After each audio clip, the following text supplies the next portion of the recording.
Kwento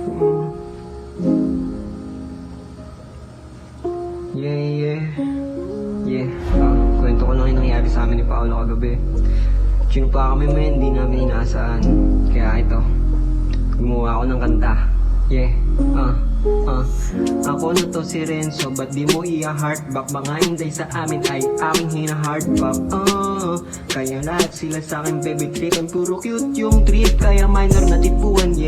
Nag-inuman kami kalebang to si BJ. Ako'y tumagay at biglang naging horny. Ayoko magpasubo sa kagaya mo, kaso nung nga lang ako'y horny. Isang gabi lang ako ay nagalaw na, gusto mong threesome, ako ay patulog na. Gusto I'm sleeping, may gagawin pa bukas, okay sana, kaso siksikan na dun sa aming kama.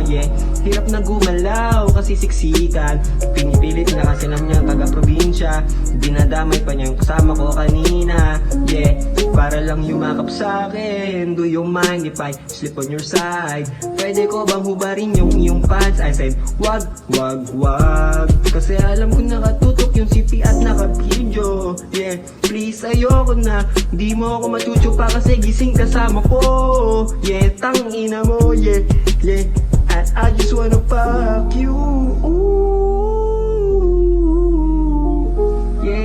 I don't trust this BJ. They always video me, While I'm sleeping, they grab my dick, man.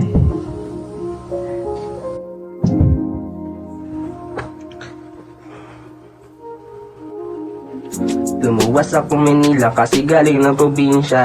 Nakakaaning laging hawak ko itak. Hirap buhay dun mapangi ang bilat. Ayaw ko na ng iba, basta minor masarap. Yung saltik ng tropa ko lumalala na. Binugbog siya ng tatlong manggagawa. Kaya kahit na parang totong hirap maniwala, sa malamig na bukid dun kami ay tumatagay. 21 pero bet yung 14. Call me if you want ng kamote. Mabahong ng bilat, pati pet kinakain. Sorry, I don't trust nobody. Mga silirok na mabisa, mga inday, labas dila, tinitira kahit di pa niregla. Alam mong masarap kasi mapangi pa.